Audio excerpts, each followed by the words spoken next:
Okay, good afternoon again. We are back in action, back for serious business in our economics. Now this time round, we have come with basic economic concepts that we have in economics. We are calling them basic because they are key and fundamental for us to have them before we proceed in further detailed content. These basic concepts that we have to have now, or we are going to have now, are so significant because in other parts of economics we shall be using them. That's why we have to have them at this initial time. Such that we don't reach somewhere with time to come and we start looking for what these concepts mean. All right? Okay. Now, our subheading is going to be basic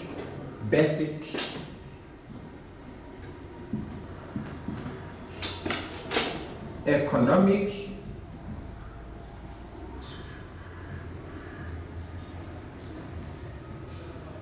concepts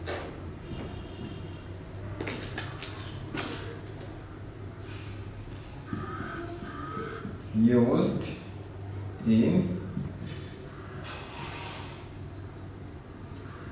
economics.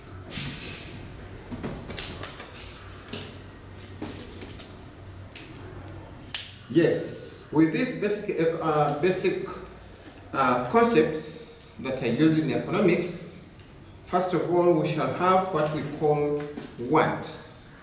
We shall have what we call what? Wants. This is one of our concepts called wants. All along, you the viewers, you the audience, have for long I've been talking about wants. I have my wants. Here are my wants. Here are what? Now time has come. What are wants? What do you take? What are those that you take to be wants? Yes. So when you're talking about wants, we mean human desires. These are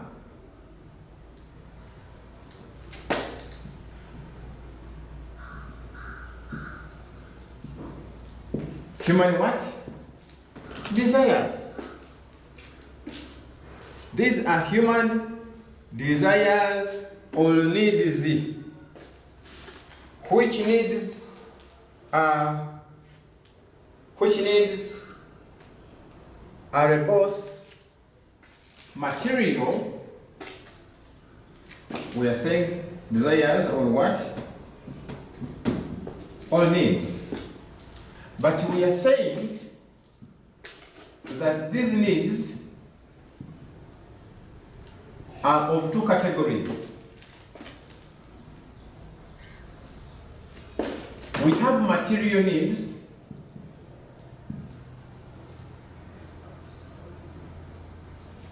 and we have immaterial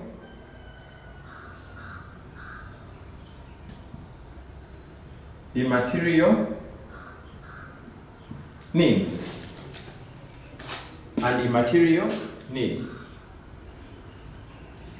So given this,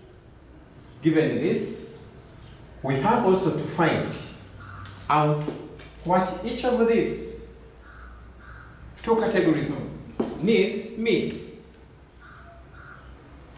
When we talk about material, here we mean they are physical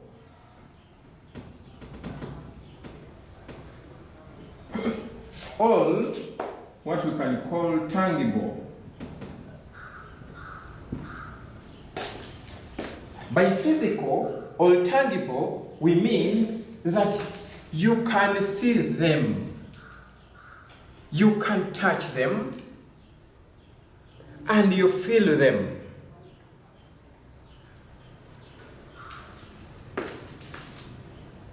For example, a mango.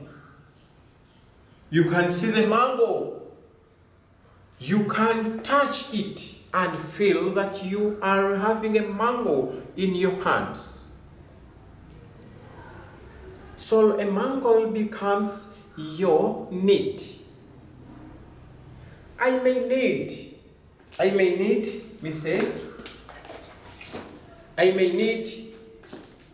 a phone. I may need a phone. And the phone can be seen. Are you not seeing it? Are you not seeing it? So with the phone, you can touch it and feel that you are having a phone in your hands. It is tangible.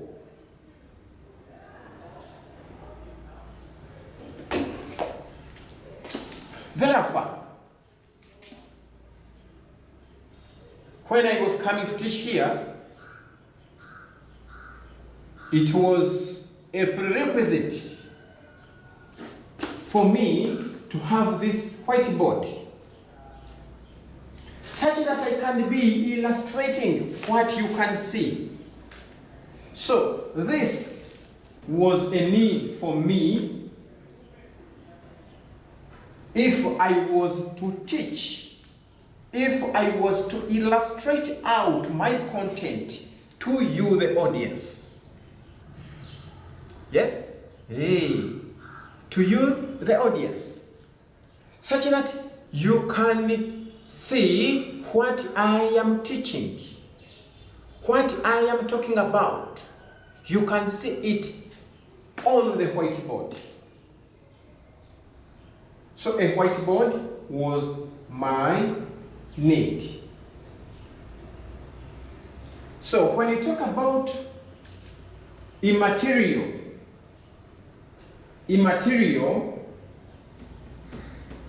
we mean it is intangible. It is intangible. The need is intangible. The need cannot easily physically be seen.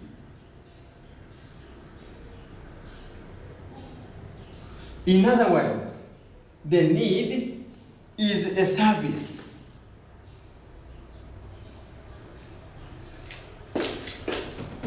The need is a service. And when we are talking about immaterial needs and all intangible needs, we mean services. There are services which at times cannot be seen, cannot be touched. For example, this very communication that I'm giving out right now, you can't touch my words. You can't feel my words. You can't see my words that I'm communicating right now. I'm busy airing them out, but you can't see the words that I'm speaking. You cannot, from my mouth, you cannot touch them, nor can you feel them. But you need them. Yes, you, the audience, you need them. My class needs it, needs my word. So I am providing a service. The lawyers provide services to those who are in need. The doctors provide a service to the patients. And the patients always feel in need of that service of the doctors. Okay? You cannot touch a service of a lawyer because his arguments, the magistrate's arguments over your issues in court are within him. The decisions that he is to make are within him.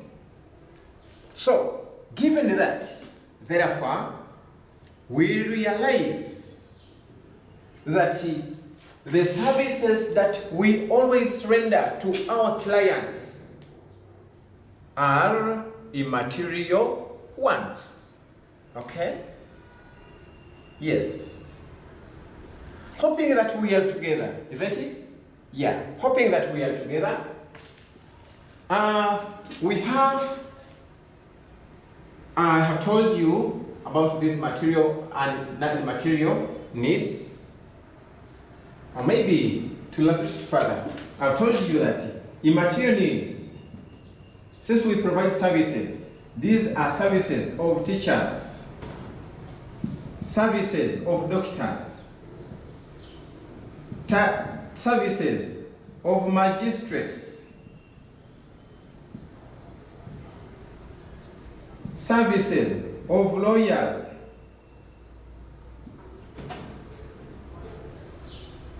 which cannot be seen.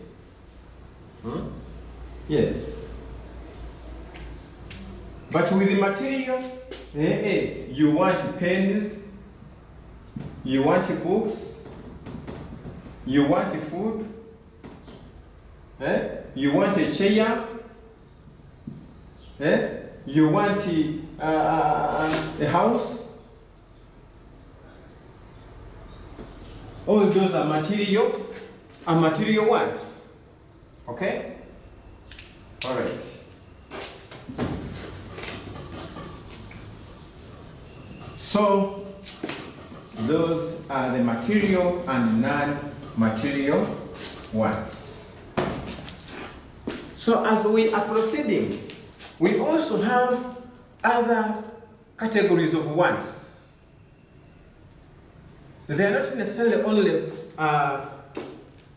material and non-material, but we also have other ways of how we classify these wants. And these wants are also classified in terms of 5 categories or types, out of which we have Roman 1, what we call primary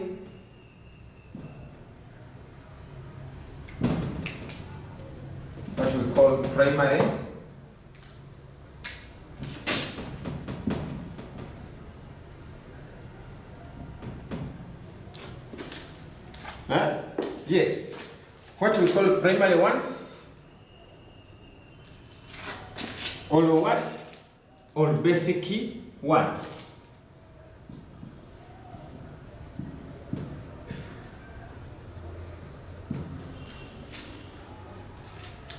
By virtue of calling it basic, it means that it is of crucial, it is of high level of importance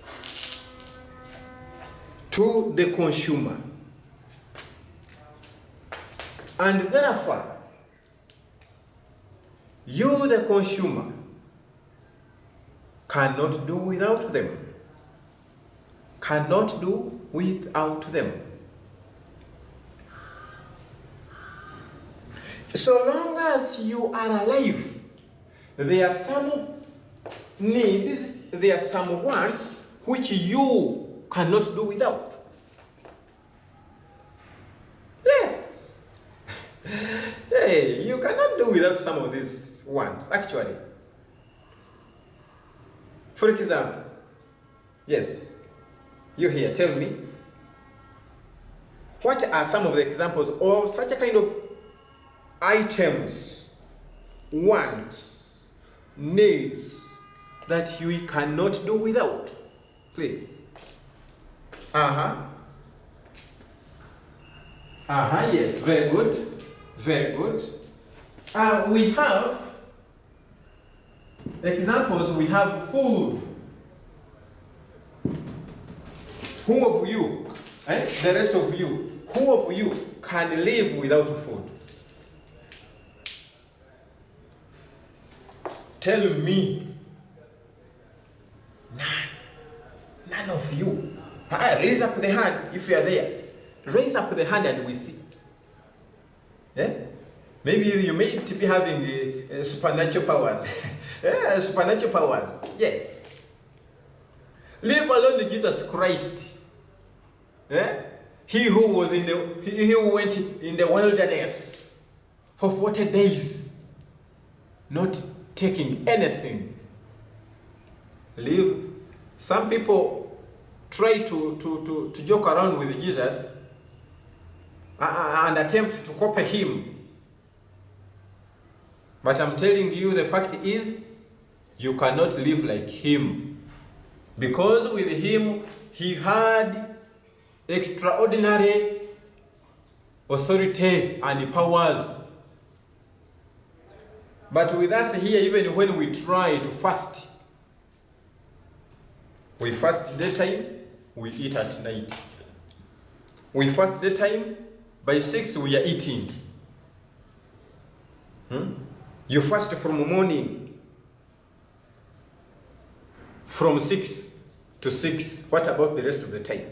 What do? You consume and you load accordingly to take you out through. Now, is that one really fasting? Is it really fasting? Because we behave as if we are reserving. So Jesus is Jesus. Jesus is Jesus.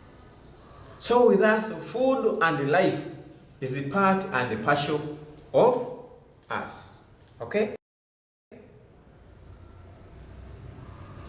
But under humanitarian conditions, under humanitarian ways, we also try our best. At least we fast for half a day. Yes. So, food, health care,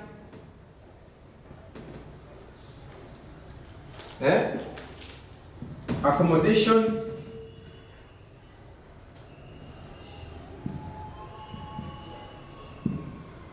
clothing.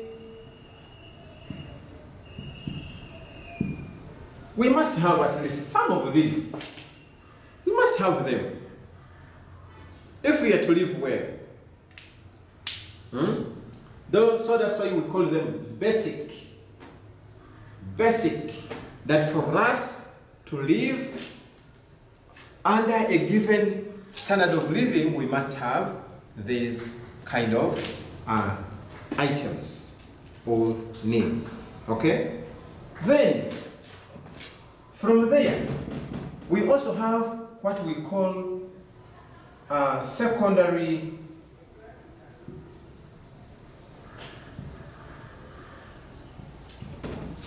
wants. So when we are talking about secondary wants, these are wants which one can easily do without. Which one can easily do without. Hey.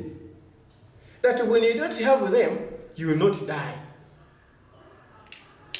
I tend to see some people. Fernand, I want the lipstick. I want the what? The lipstick. I am now used to it. Tell me that if you don't shade, I call it shading, your lips that they're going to be chopped off. Tell me that one. When you don't smear your eyebrows, that they will be removed. When you get the watch,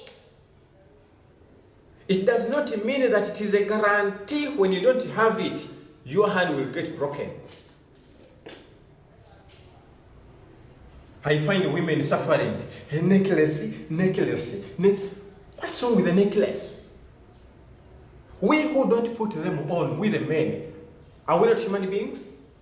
Are you going to die that because you have not put on a necklace? Some of the women put on, they pierce. their ears, and it becomes they become prisoners of earrings. Really, you can't imagine. Some people always to have phones, always to have phones, always to have phones. I cannot leave my phone, whatever. I cannot leave my phone. What if it gets a problem? Are you going to die? So we just become addicted to something which is of less significance to our lives. So those are secondary what? Those are secondary ones. Watches, as I have told you, earrings, necklaces, Vaselines. Really, that is it. So on the other hand, we also have what we call complementary.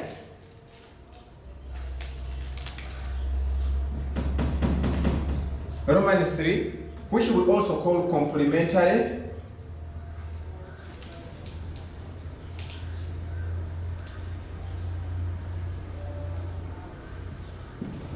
Complementary ones.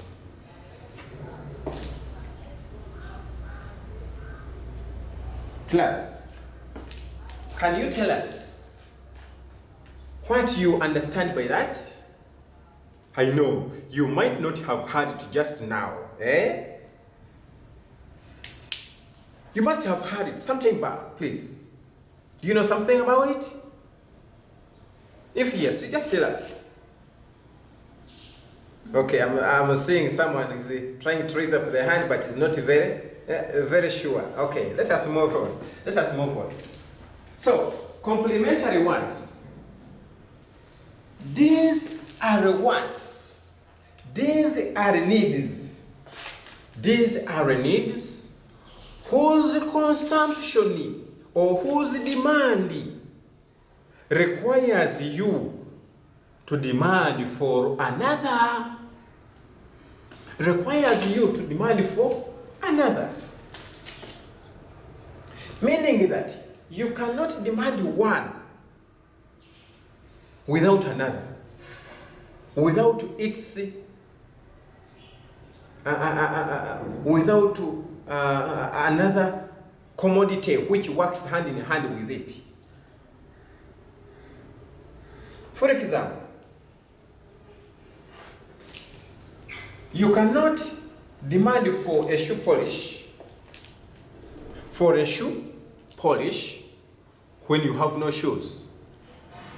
When you have no shoes. Now you're demanding it for what? Are you going to smear your head? Are you going to smear your head? No, you are not. You must have the shoes which you are going to brush. You cannot just use the toothpaste for smearing without a brush. So for you to demand or to require, for you to demand for a toothpaste, you must also demand for a brush.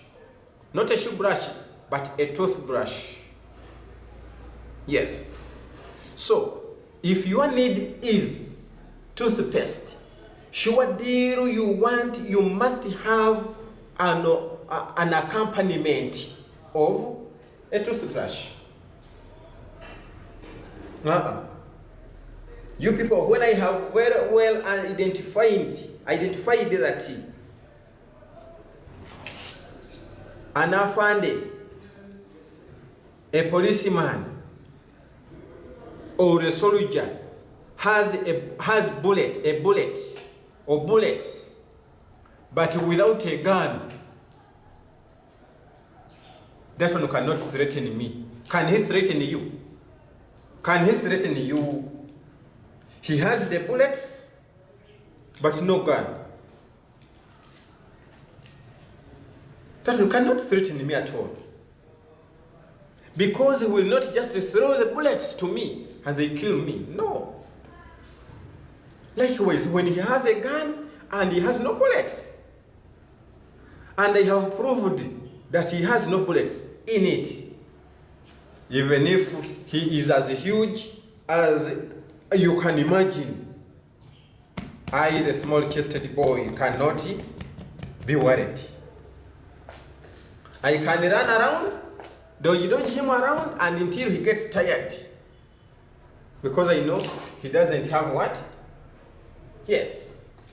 So meaning that a gun and a bullet are ones which have to be demanded concurrently, one with another. One with another. Yes. You can't say that you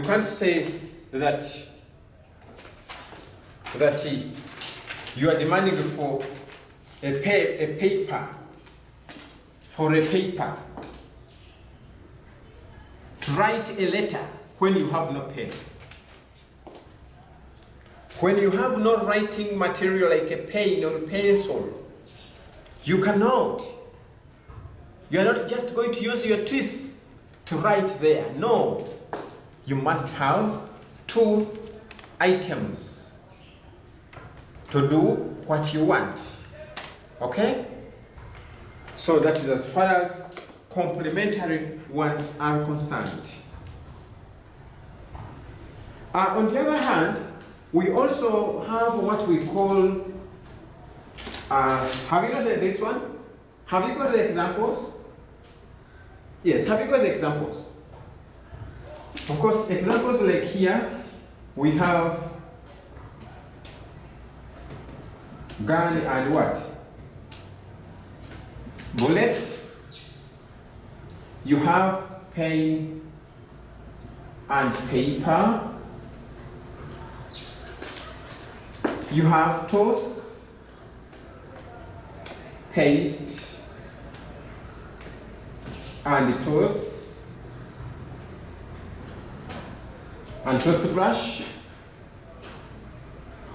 Yes, and the rest as you can mention them. All right. Now, besides this,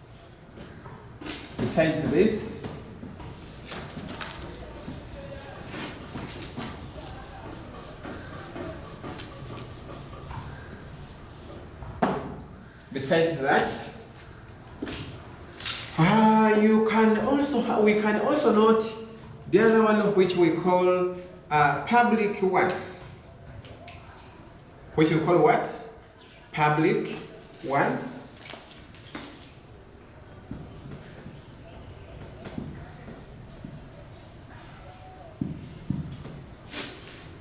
When you talk about public ones, these are desires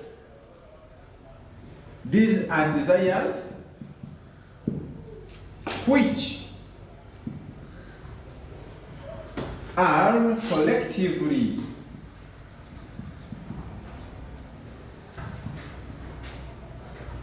are collectively enjoyed by the entire community. By the entire what? By the entire community. In this line, therefore, there is no individualization. There is no privatization of a given utility, of a given resource, or a given need. The need is enjoyed by the entire public. In this scenario, therefore, what are those needs that are enjoyed by the entire community, by the entire society, or the entire public? What could be the examples amongst you, please? Can we contribute? What could be those examples of public ones? Those which are public or collectively we mean by many, by the entirely a bigger group in the society. Yes. What could be the point? An example. Okay, thank you. What about that? That side? Okay, let me put them here. We have we have like roads. We have like medical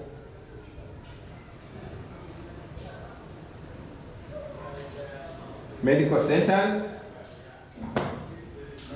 We have like what? Okay, schools. Yes. We have like hotels.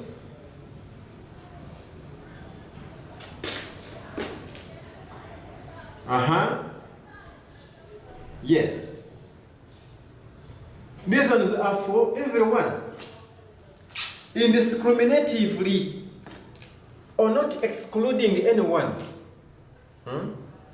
Go in, utilize, go out. Go in, utilize, go away. The road is there, utilize the road, go home. Go to business, go everywhere. Like that. Yeah? Yes. So those are some of the examples. So on the other hand, I think you have noted them. You have realized them. The rail line, the airport, the lake or the water source, and the rest wells like that. So on the other hand, we also note about private what? Private wants. And we say that these are desires by virtue of seeing private. These are desires which are enjoyed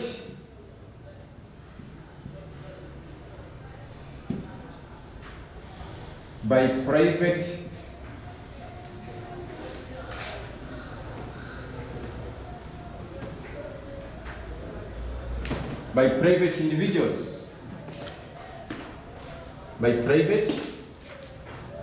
individuals. In other words, with them they are for private gains. When I have my car is for my own, not for everyone. Okay?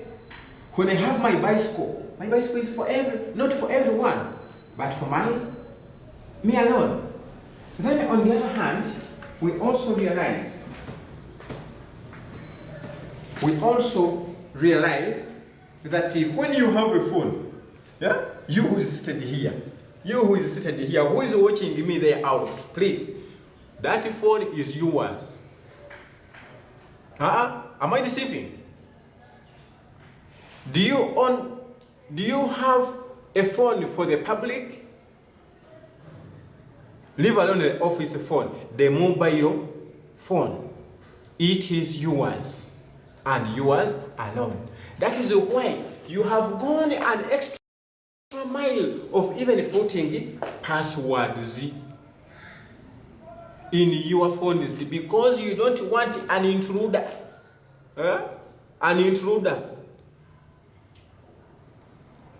To interrupt with your phone or your content. Because it is yours alone. Yes. So basically those are the 5 other types of wants. 5 other types of wants. So what could be the characteristics of wants? What could be the characteristics of these wants? Let us remove this and then we proceed.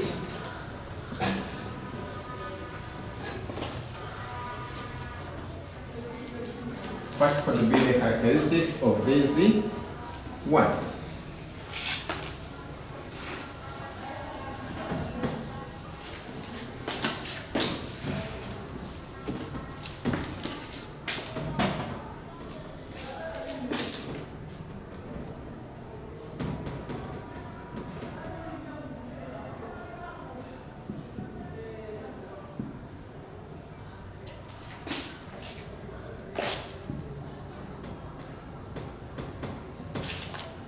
Features of wants.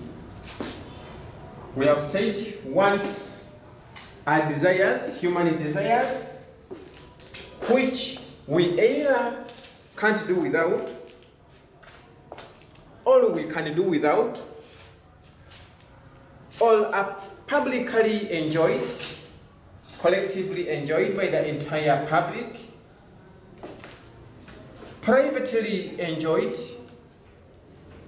by private individuals, and all for them to be demanded, for one need to be demanded requires or necessitates another one also to be demanded, which we call the complementary wants. Therefore, what are those features that comprise those wants of ours?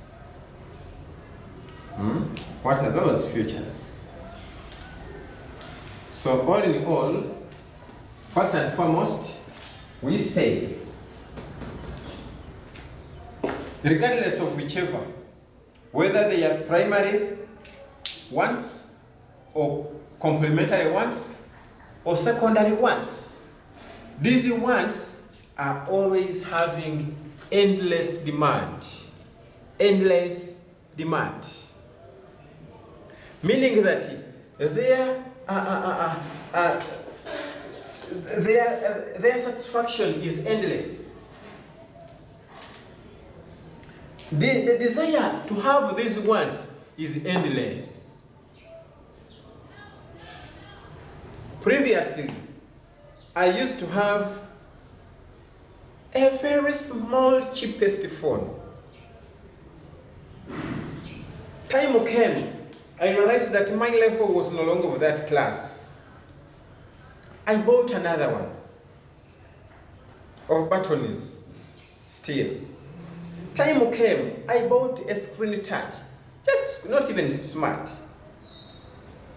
But thereafter, I got a smart, but still small size, and which was cheap because of my affordability. But still, time came, I got another one. So not until I have been able to get this, but still I see this one not being suitable for me. I also still need another one which is more better than this one here. That one implies that the need, as far as phones is concerned, is endless. There's a person who started by buying a bicycle, motorcycle, whatever, now went to the cars. Primo, old model, Primo, brand new, this new model.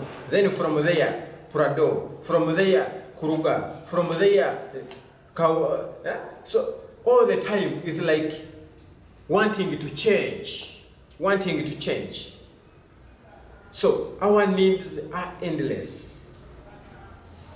From there, when I want to eat this, I want to buy the other, I want to eat the other. So I go on advancing all the time. So even I know very well that even our president, His Excellency Yoweri Kaguta Museveni, he still has a lot in his life that he feels he has to have.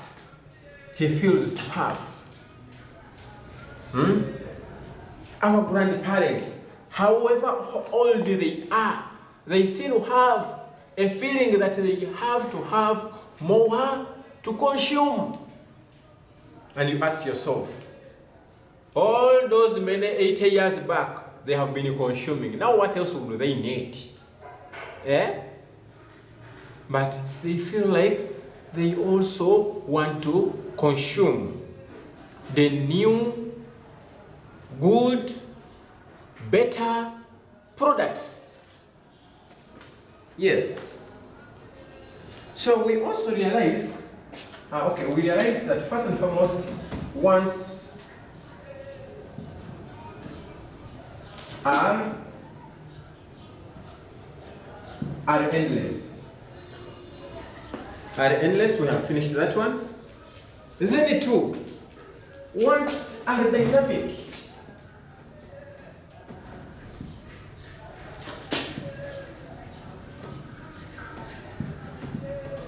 Wants are dynamic.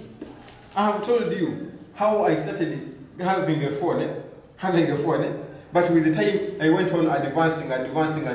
Up to today, I have not yet achieved the reality. I have not yet got to the one I feel that I'm comfortable, and I don't think it will be the year. Because whichever kind of phone they produce, I will feel like having it. That's why people out there, you people who are out there, you are always changing the goods, the nature of goods that all the time you are demanding. Today, you take beans. Tomorrow, in the evening, you feel like taking peanuts. In the morning, you feel like taking beef. The other day, So, we are never satisfied with a given. We keep on changing. So, at the end of the day, we also say that these wants are always competitive in nature. They are always competitive in nature. In a way that at times, when we have a variety of items, in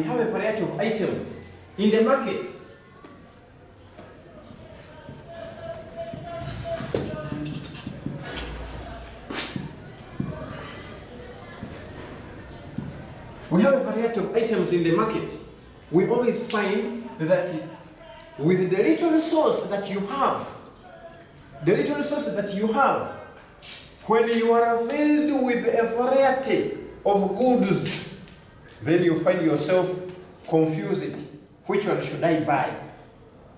I would buy this one here, but now, don't you think this one is better? But the price, no, let us buy this one. So at the end of the day, you end up becoming confused. Why? Because of the competition that you have, given the available resources with you. Yes. So wants are always competitive amongst themselves to you, the consumer, given the fixed income that you have available to consume. Yes. So, as a result of that, it is where we raise the third feature of these ones being competitive in nature. Okay? Yes. So, we are also saying that wants are always recurrent. In a way that the demand for one always makes you to demand for another with the time to come.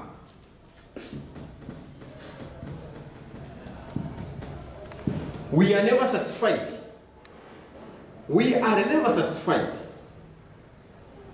That's why even you students who are here, you took porridge from there, you are there at break time, you are feeling you want some eats. Immediately after taking breakfast, I enter the class, I see you chewing. And I ask you, what are you chewing? No, I feel like eating something. Already you ate.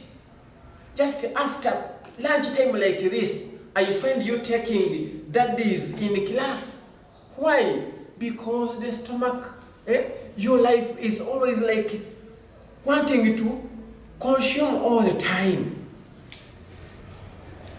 Our needs, our wants are always recurrent in nature. The need for one necessitates you to demand for another, you keep on changing all the time.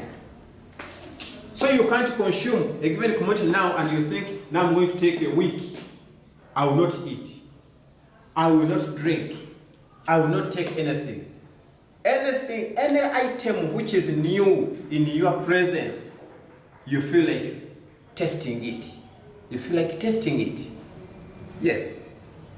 So, we are busy looking at the features of wants, which wants we said that these are desires of human or of a human being, which we said they are both material and non-material. So lastly, we have said that out of these characteristics that wants are complementary. Are complementary.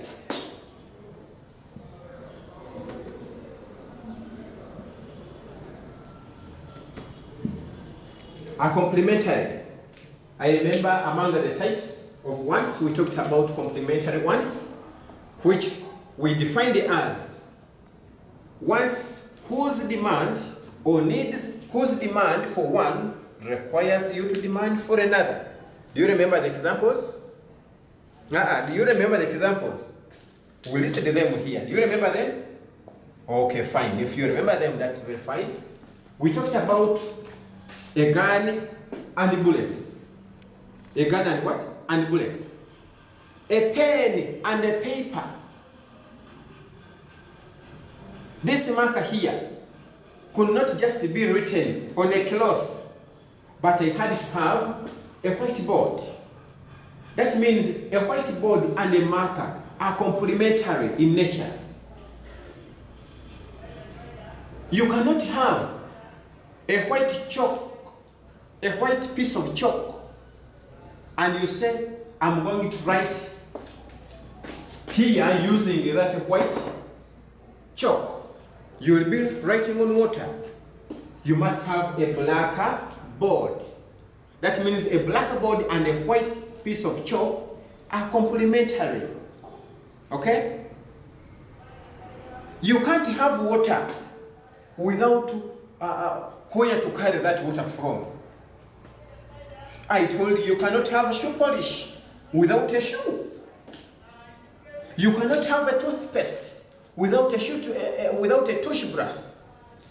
So those two go hand in hand. So among the features also, we say that some of the wants of the human needs are complementary in nature. The demand of one necessitates the other, and when they combine together, you achieve your obligation.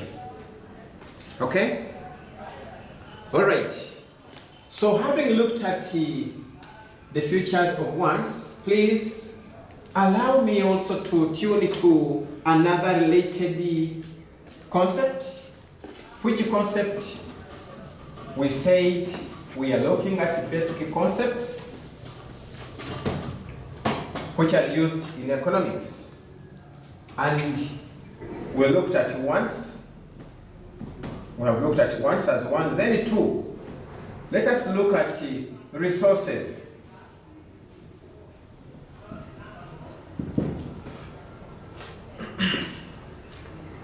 All along we have been talking about resources. I have no resources. I have what are resources now? Tell me. Let us share. Tell us what are resources. You who is here now, tell us. Tell us. Oh, okay, I understand. Your voice is low, but resources are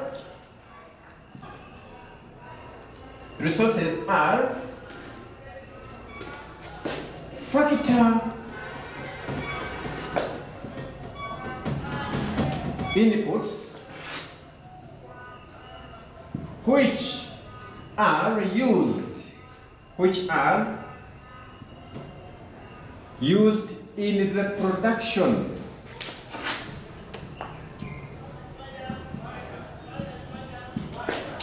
of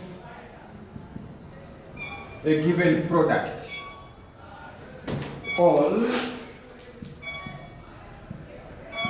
Or a service. That is a resource. So we said that resources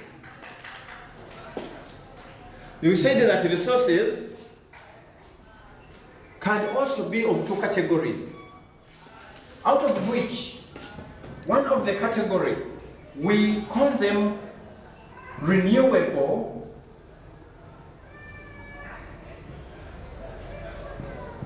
renewable resources, and two, non-renewable resources.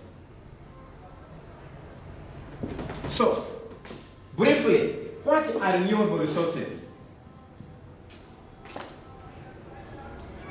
What do you understand by that? When you talk about renewable resources, for this matter we mean those resources or raw materials which can be revitalized,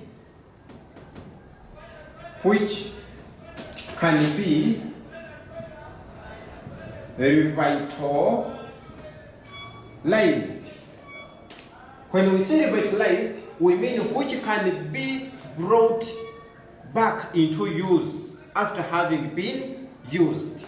Okay? So, having defined this one here, please